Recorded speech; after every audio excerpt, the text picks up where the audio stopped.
topics and opinions expressed in the following show are solely those of the host and their guests and not those of W4CY Radio, its employees, or affiliates. We make no recommendations or endorsements for radio show programs, services, or products mentioned on air or on our web. No liability, explicit or implied, shall be extended to W4CY Radio or its employees or affiliates. Any questions or comments should be directed to those show hosts. Thank you for choosing W4CY Radio.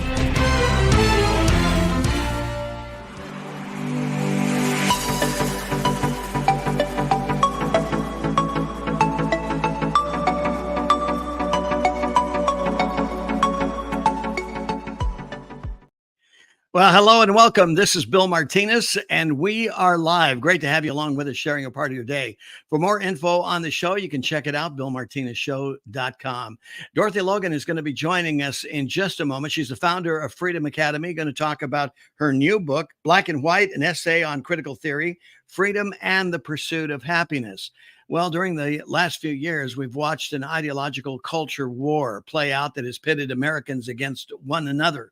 From police reform to LGBTQ issues, diversity, race, and immigration, Americans are divided. And you got to understand, this is not by accident. This is a planned program and something that has been used time and again since the history of man. Dorothy Logan, welcome to the show. Good to have you with us. How are you? Thank you so much for having me. It's great to be here. I'm very well. Thank you. Well, I'm excited to talk about Black and White, but before we get there, if it's okay, as the founder of Freedom Academy, tell us about your organization.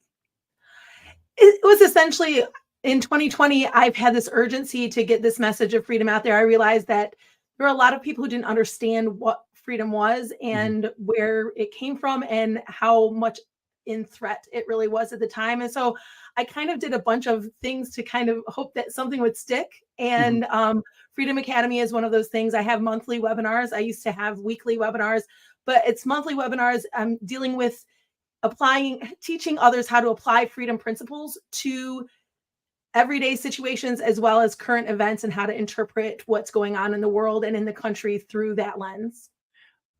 Why did we lose a sense of significance of what freedom is all about? What happened to our country that we've just kind of allowed it to slip through our fingers, Dorothy? Well, it is, of course, several things, I believe, but one, people talk about how good times create weak men. We look at how luxury leads us down this road to entitlement. We don't appreciate where things come from. We just enjoy the benefits of them. But I believe there's several other reasons why the fabric of the knowledge of freedom in this country is unraveling. There's a number of reasons for that. And I think one of the reasons is there's been an intentional attack to do so, meaning there's been multi-pronged attacks to take out the foundations and everything that we understand about freedom. Freedom was what this country was known for. Liberty. This is the lady. We understand who Lady Liberty is, and people wanted to come to the shores, and Americans were free men. But there's been a constituted effort in the classroom and in the media and our entertainment industry, as well as in our educational system, not just in upper education, but in K-12 education, to reverse all that, to essentially say freedom is now the problem. And so and a lot of that does come, I believe, as we turn our backs on the foundation and the very foundational principles of natural law, which comes from our nature's God. Exactly. Well, and that's who gives us the freedom. We don't get it from a government. Even our founding fathers were wise enough to state that pretty clearly in our Declaration of Independence and our Constitution, did they not? Absolutely. And they were very intentional about that. And in fact, when we think about where our liberty comes from or how our government recognized it, in that Declaration of Independence is this declaration of this equality of inherent rights, of this idea of liberty, and that it was God-given. Because if it's state-given, state can take it away. And if the state doesn't recognize it, it's the government that's in violation of the higher moral natural law. Exactly. And the idea, first, just as you say, the higher moral natural law, freedom, which is so critical to that's God's highest calling for his creation. And that is, in a sense, our birthright. we can't ignore that, and we can't just be willy-nilly about it. I mean, we need to protect our birthright, don't we? We do. And I think, I mean, this might be a good place to mention Galatians 5, where it's like, it is for freedom's sake that Christ has set us free. Right. And unfortunately, we have used our freedom to re-enslave ourselves. And that is something that has happened in the American sense, where our call to freedom, our call to liberty, that is what is intended for us as the human race, as humanity, for humanity. But when you are handed liberty to a fallen people, and these people, they use that liberty to do harm. Freedom to do good is to do harm, unfortunately. And we all too often have chosen to do harm with the liberty that we were given. Exactly. Well, the fact of the matter is like John Winthrop referred to it, is freedom is that light on a shining hill, isn't it? Because it beckons all men. It speaks to their inner wiring, their inner self in such a way that will cause them to travel thousands of miles, and somehow by hook or by crook, of course, these days it's a lot of crook than anything else. Certainly what's happening at our southern border. People want to come here and be a part of this American experiment. Although I might add, I do want to qualify the current condition, because I think some of the people are coming here with mixed agendas because they're controlled by the cartel, but that's a whole nother topic. Well, we could go into the border, and we could talk about the idea that even to have a border, to have a secure border, so within which boundaries the law applies, right? That's another conversation perhaps. But this idea that this used to be the go-to place. People wanted to come here. They could create opportunity. And the people who come here legally, even some of those who come here, sidestepping the law, they know they can create prosperity and success and happiness for themselves very quickly, because they see it, that the way they're looking at it is, this is the land of opportunity. I think one of the problems that Americans have is that we were born here, and we don't see this as something so much better from where we came from.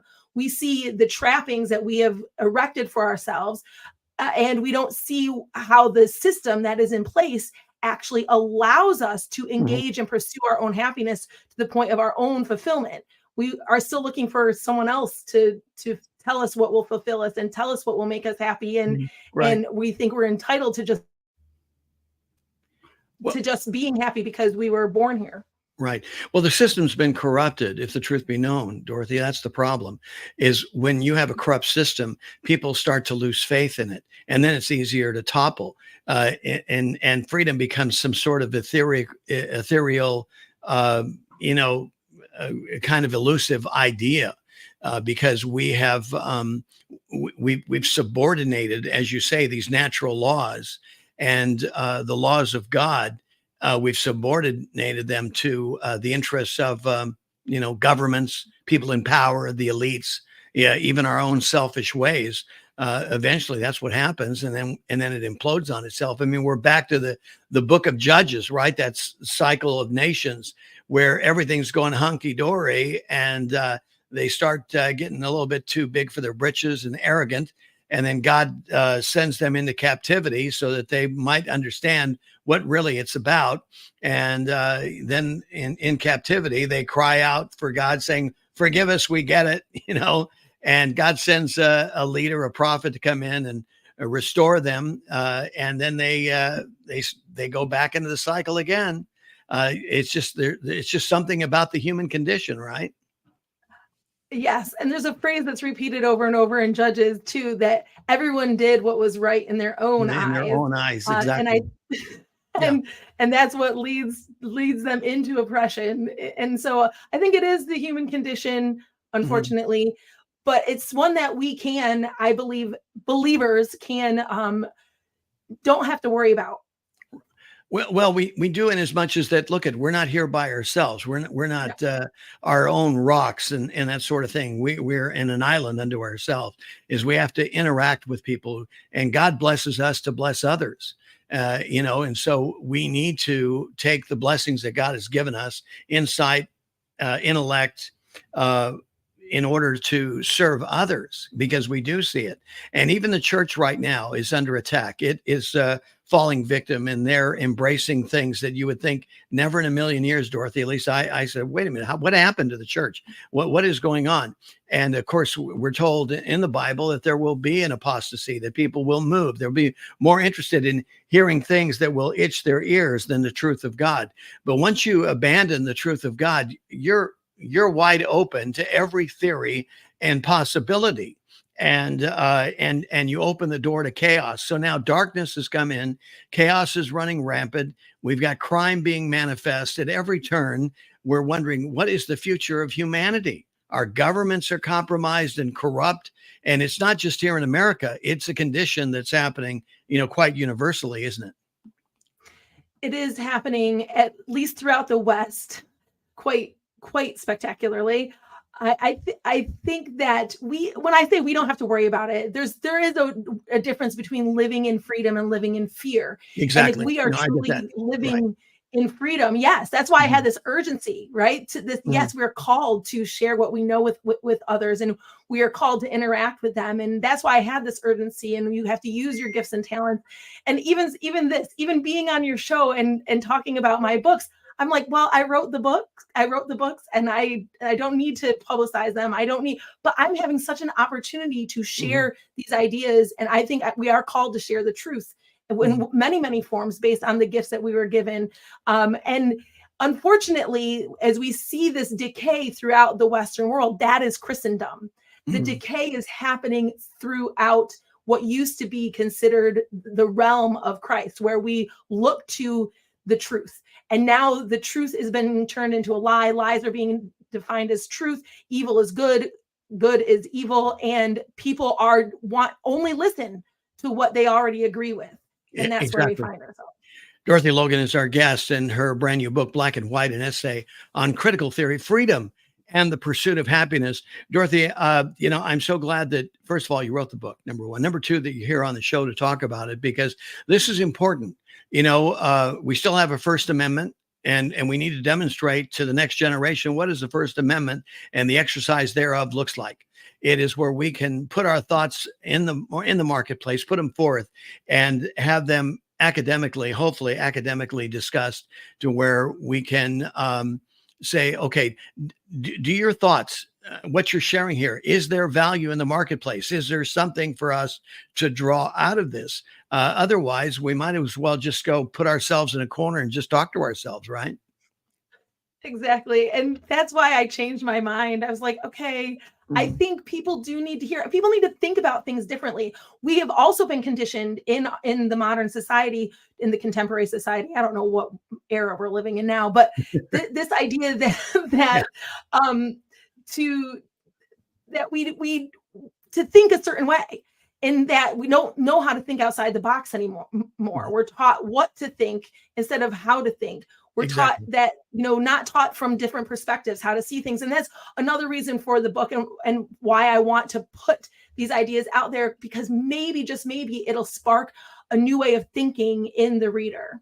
Yeah. And we need to generate a movement of such that counters this, what I call spirit of invalidation, this cancel culture, and what is done. I mean, the harm that it has done to our culture here, because, I keep sharing on the radio show, Dorothy, and even here on the TV show, that we're at the crossroads of life and death. We're constantly at that crossroads on this plane outside of heaven. The Bible is clear that that's what is before us. And as clear as it tells us that we're at that crossroads between life and death, it doesn't even hesitate. It tells us right away, choose life. That's what you want to do. And when you choose life, the fruit of the tree of life gives you a specific benefit and fruit that you can acknowledge and recognize, just like the tree of death. And this is where we are. You see how death has been manifest. I mean, for me, the fact that you don't exercise a First Amendment, that you don't have free speech, to me, that's from the tree of death. Because I don't want to hear your perspective. And in canceling you and not hearing your perspective and thousands, if not millions of other people, just here in America alone, what are we talking about? 340, 350 million people. The combined intellect of 350 million people, you imagine? It's ineffable. It's just beyond awesome how massive it is. And who are we in our own arrogance to cancel that? Because oftentimes in some of my readings, I have to laugh at myself because sometimes some of the most brilliant ideas come from people that you'd least expect. Could be from a young 4-year-old, could be from somebody who has some disability, but there's just a bit of wisdom, something that comes across that's so unique and so timely. But, but because that person doesn't fit the image of an intellect that we think that we should listen to, then we don't want to pay attention. And meanwhile, some critical puzzle piece for our minds that is so necessary for us for peace is left out, and we ignore it at our own expense, don't we? We do. I always say that all of us is smarter than one of us. Amen. You can't always be the smartest person in the room, yet we always think we're right. And so, but I do believe all of us is smarter than just one of us.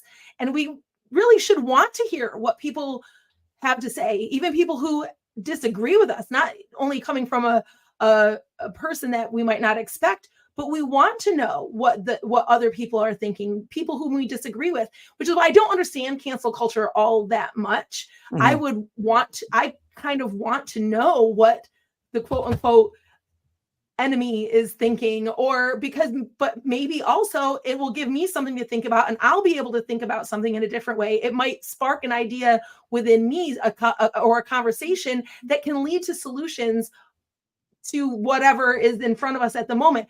We tend to think that someone else is going to come up with these solutions, and that's not that. We should never assume that either. Well, Dorothy, I think you touched on something earlier, and that had to do with the idea that people are a bit lazy and they're willing to accept what somebody is willing to tell them. They'll look at their TVs, they'll watch talking heads and not even realize that, depending on even regardless of the channel they're watching, there seems to be a consistent thread, a narrative that's being put out there.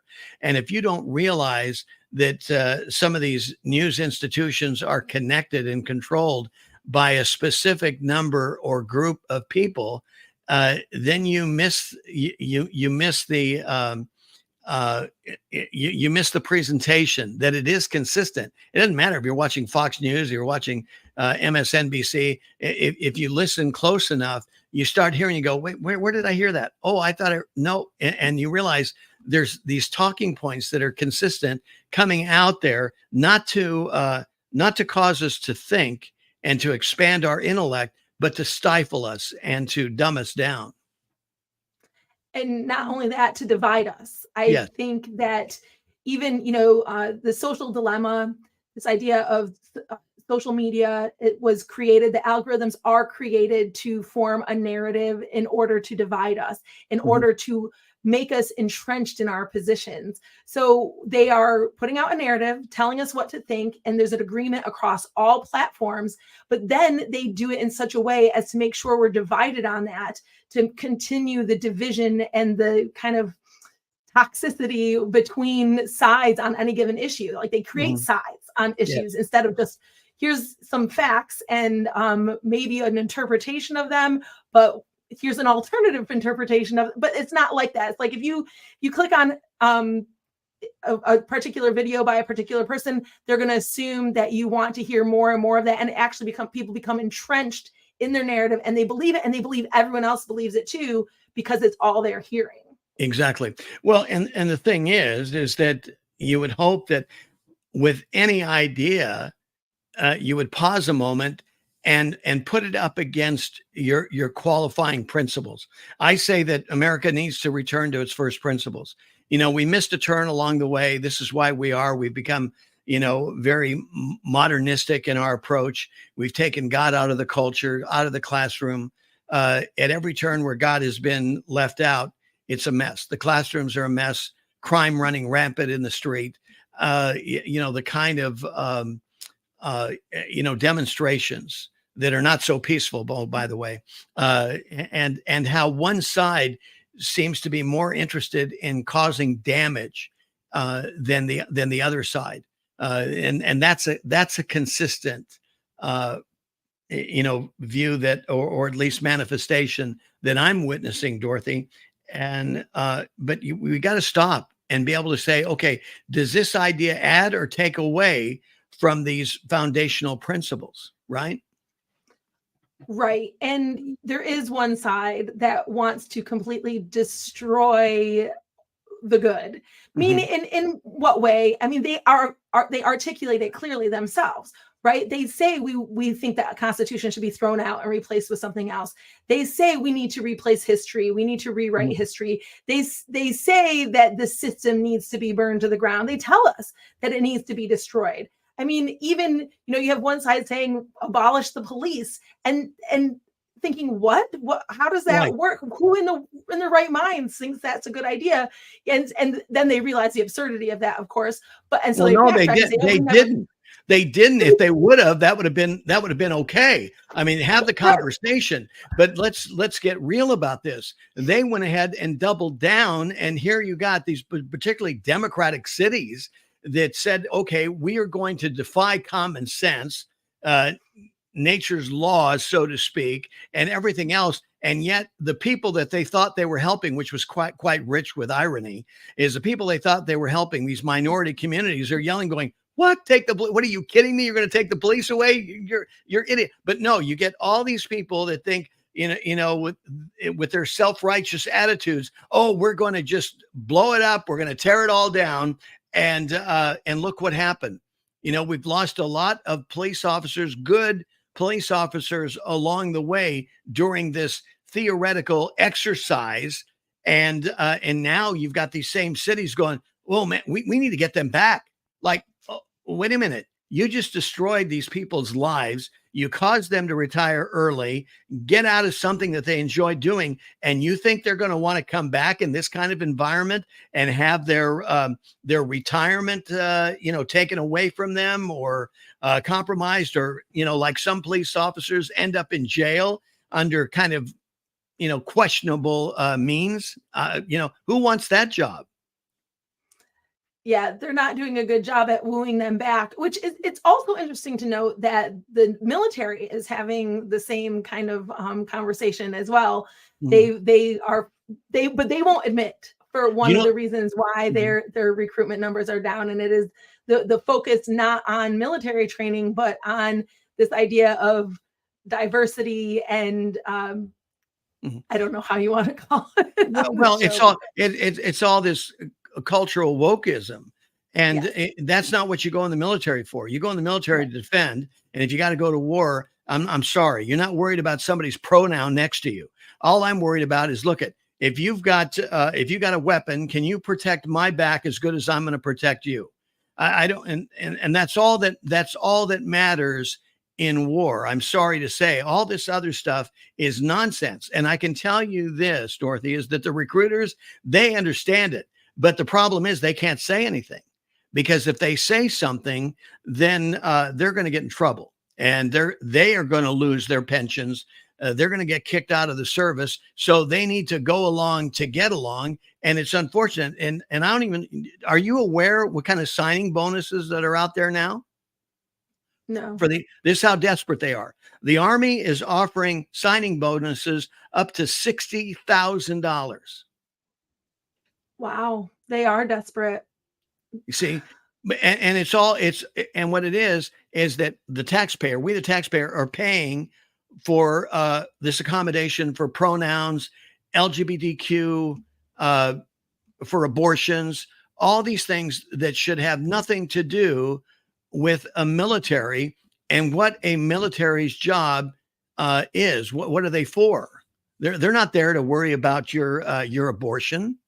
They're not there to worry that you need puberty blockers, or you need to have a drag queen story hour for all the enlisted individuals there in camp.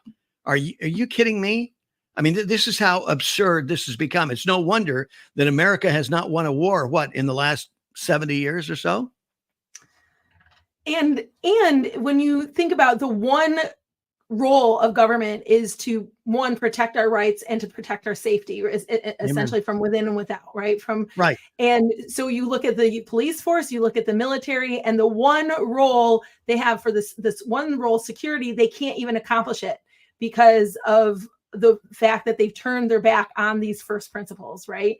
And Exactly. then no one out there, not a single politician is out there saying the role of me being in government is to protect your rights, to protect your freedoms. That's not what they are saying. We're here to solve your problems. We're here to tell you what to think. We're here to tell you what is good. And we're here so you can, essentially, when we think about, you have to worship something. And if Right. we've turned our back on the God of nature, it's like worship government, worship science, worship whatever. Put your faith in something instead of saying we're here to protect you, we're here to serve you, and we're here to protect your rights and liberties. Instead, it's worship us because we are going to take care of you.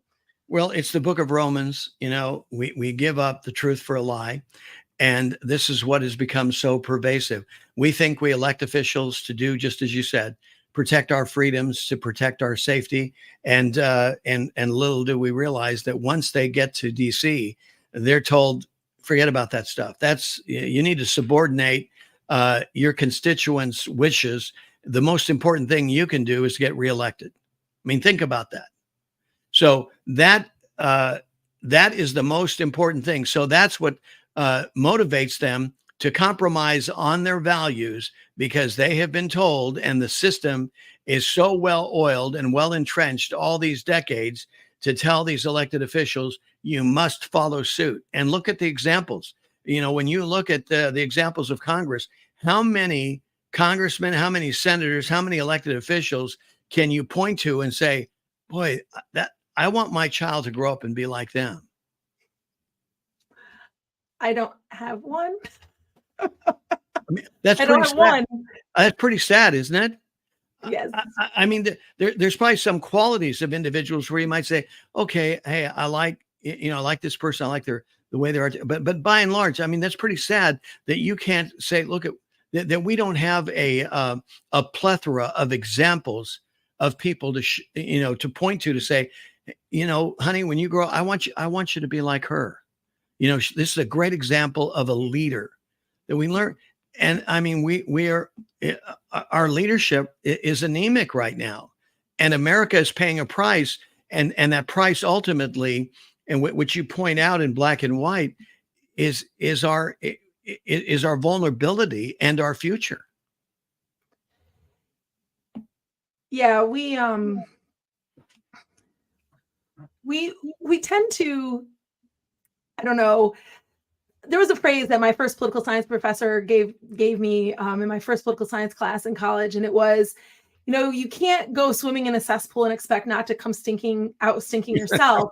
Right. And in essence, there might be some very good-hearted candidates who they're freshmen in Congress, and they go in there and they really have their hearts in the right place and they're principled people, but those people don't last very long. Exactly. Because if they don't sacrifice their principles on the altar of reelection or the altar of power or the altar of money, then they're not going to last.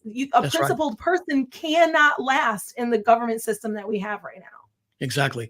Well, and to your point, you see, is that all the leaders in Congress, because they've all gone through the gauntlet, and they've learned that money rules. And so if you're looking for reelection, then you better go to the money. If you go to the money, you better kiss the right ring and surrender the right principles. And you're going to be beholden to that person who holds the purse and the future of your reelection, right? I mean, and I don't think that's so extraordinary.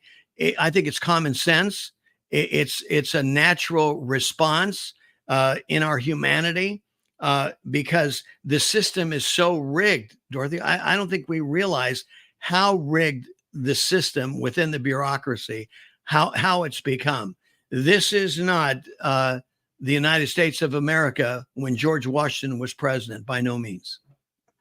No, absolutely not. And it is rigged, but it is the way the system is set up. Meaning, and I don't mean to hijack our interview at all, but this idea of democracy, this idea of things that are threats to democracy, that are threats, they want to focus on this word democracy, where the numbers decide what is right or wrong. The numbers decide who is in power. The numbers decide what policy is going to be good and what values to have. But the numbers aren't necessarily even votes, right? We could talk about the corruption of the voting system. Right. Sometimes the numbers have to do with money. The numbers have to do with which policies and ideas have money behind them, which policies or ideas or principles, if we want to go there, have backing, financial backing. And so when we think about corruption within the system, the entire system is corrupt. And as they focus on this word democracy, they are reinforcing in the minds of the American people that these decisions and values and principles are all determined not by some immutable truth or an immutable standard or unchangeable rights, but by the numbers. Right.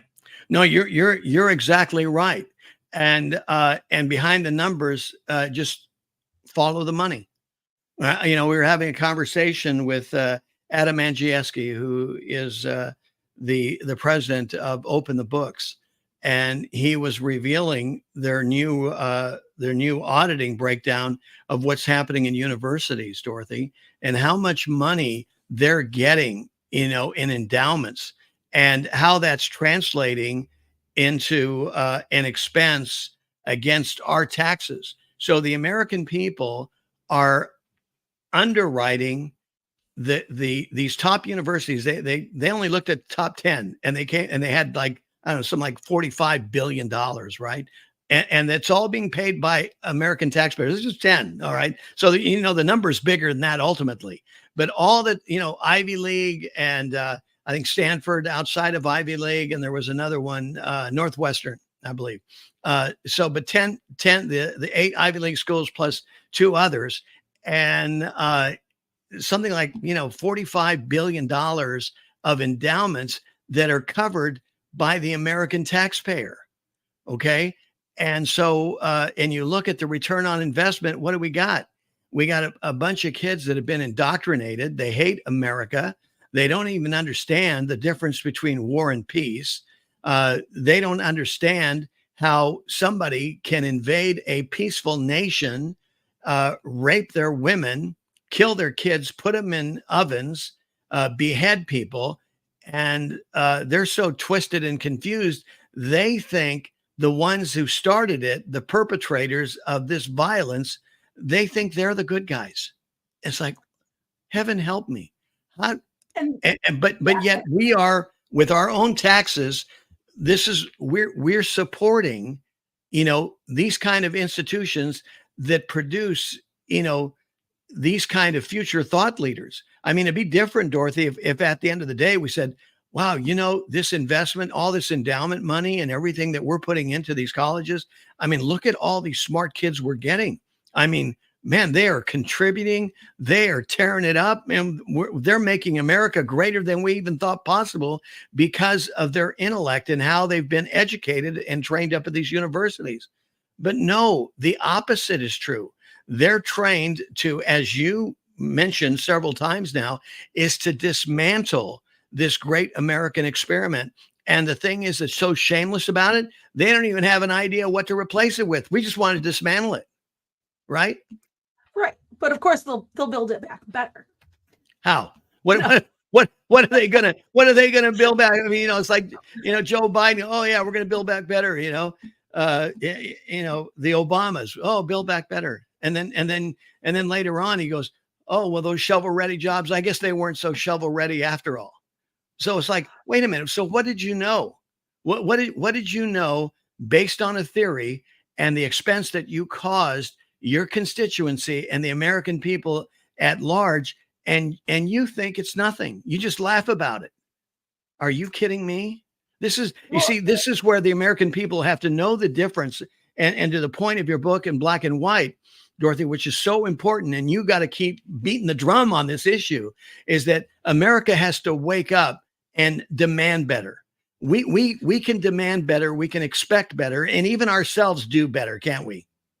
We can, but the idea of these students coming out not thinking critically, but critical theory being part of their thinking, they've been so immersed in it for their entire academic career, and that is how we get young people who see, this small tiny country in the middle of all these Arab, Muslim, 90 to 100% Muslim countries being the oppressor of some Arab Muslim group. It makes no sense, but critical theory will make sense of it. It's not an example I used in the book, but it would fit very nicely in there. Exactly. They don't see because they put everyone in groups. So, and it's very easy to identify the oppressor.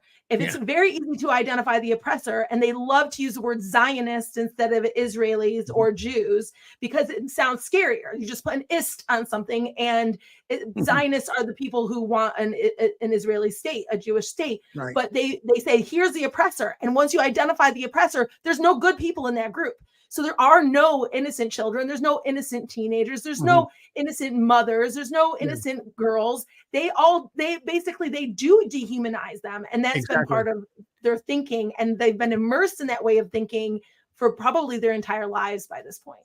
No, without a doubt. This is ancient hatred. These kids have been conditioned. I've said that we have imported hatred into this country because not only do we have professors who are teaching, this kind of dogma, and to our young kids that grew up in America, that you think, well, maybe they had a little bit of a foundation, but, they go to school and they're indoctrinated. I remember when, I had dear friends who went to UCSB in California at the University of California of Santa Barbara.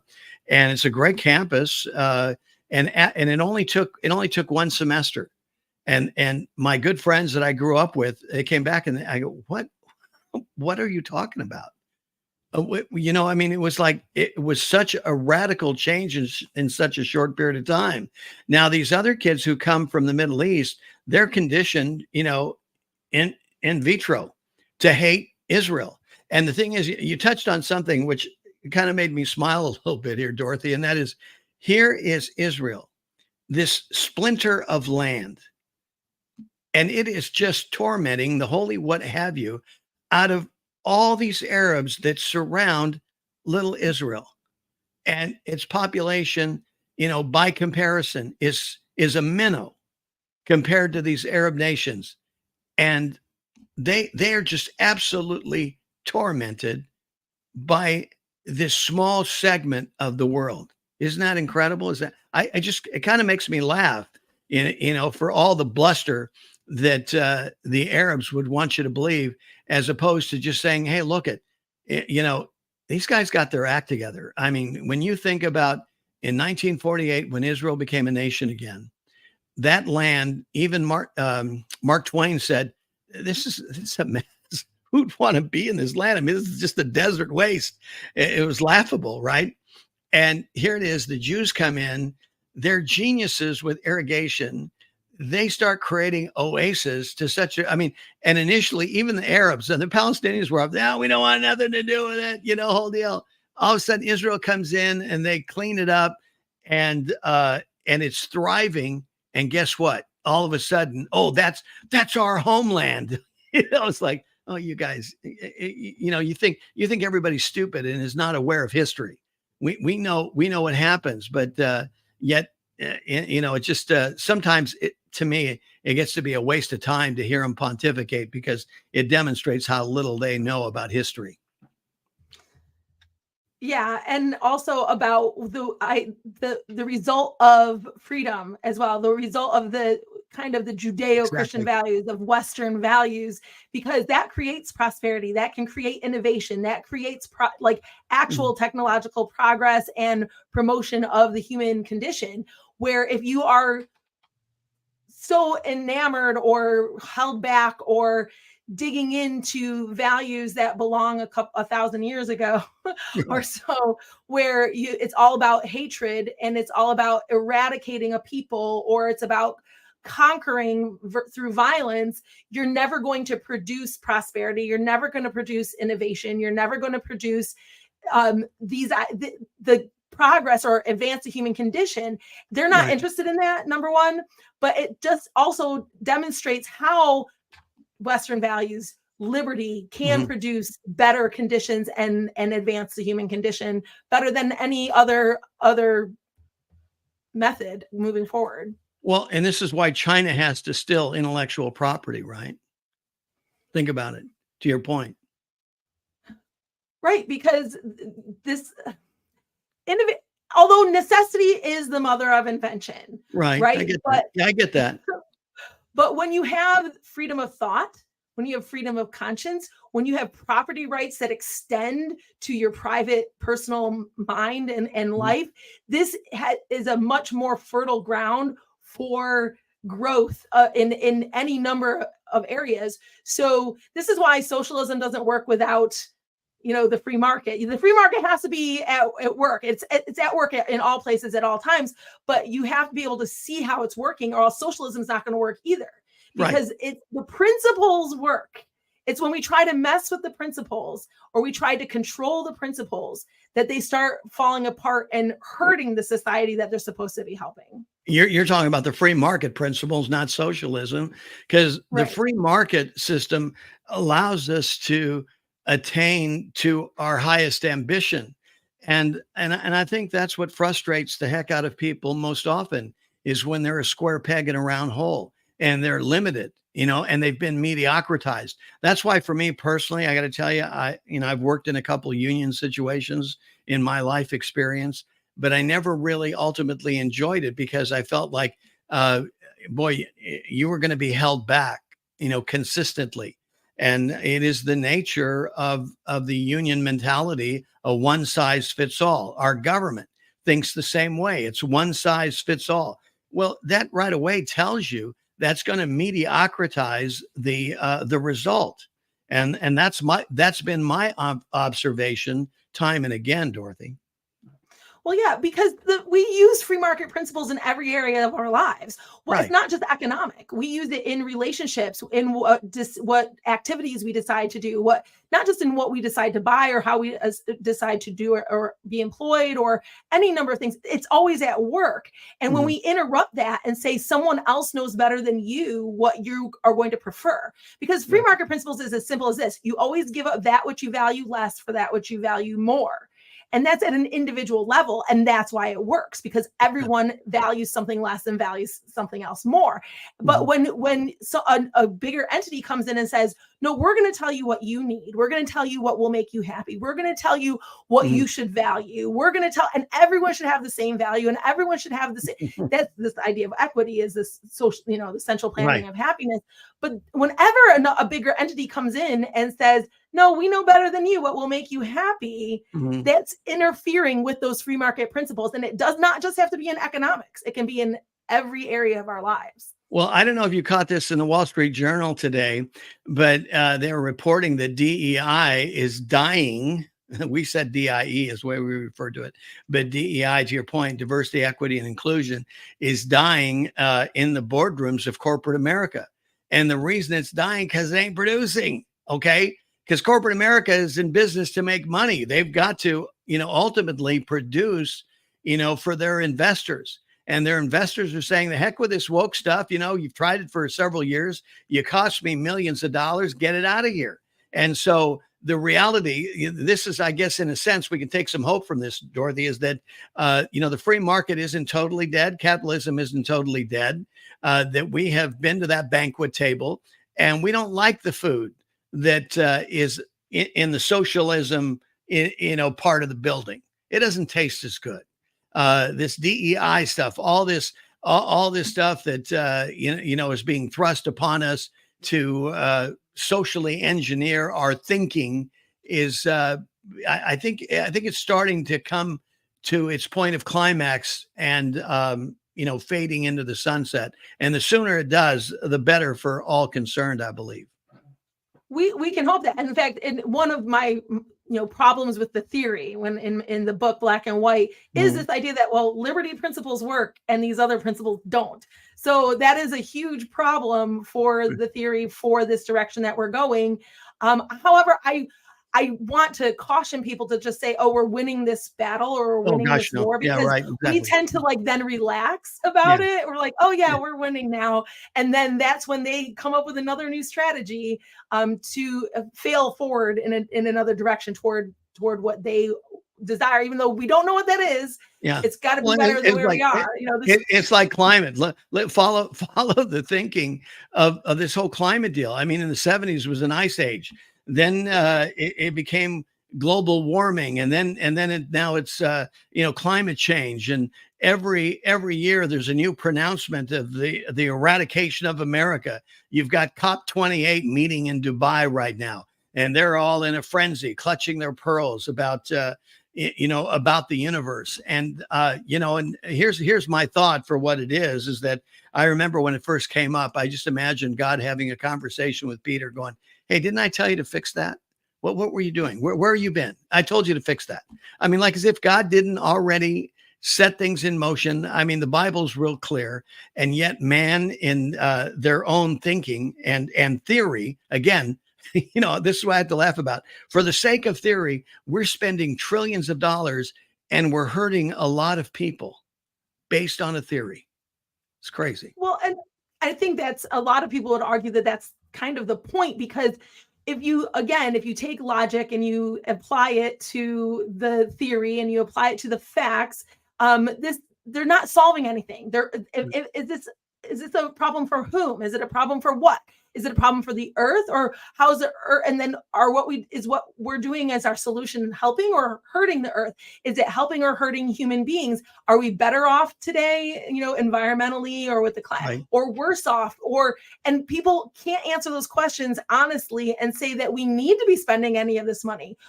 I believe, and a lot of people believe, that the climate agenda is just another way toward control and manipulating the market and power within the elite systems of governments and financial elites around the world. Exactly.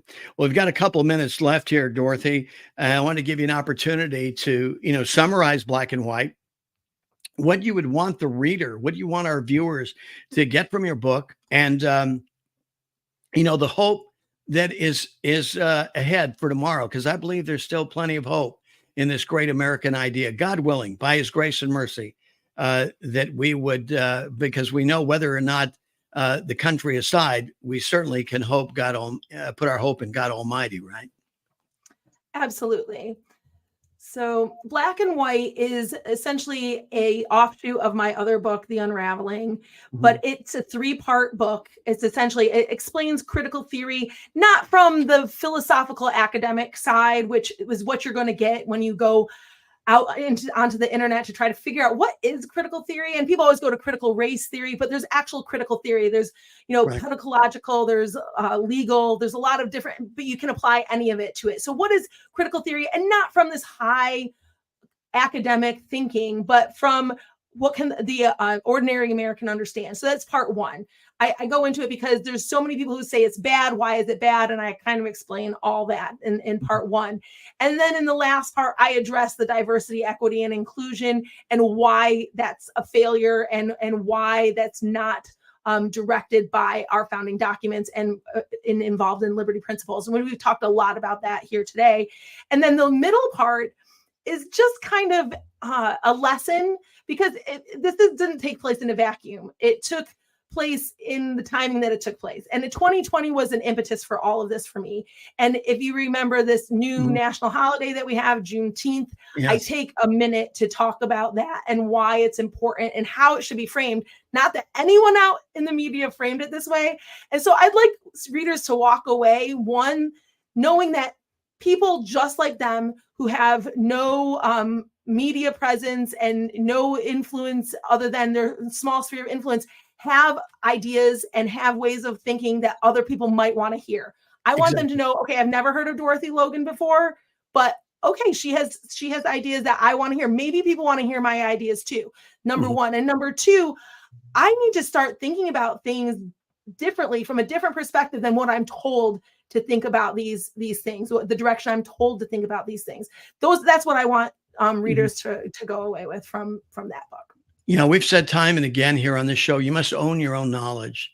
Don't subordinate it. Don't sell it out to anybody else. Do a little bit of work. Do some homework. Make sure that the depth of your knowledge about something is thicker than a bumper sticker. Okay, because all of us, we need an activated citizenry if we're going to get this country back on track.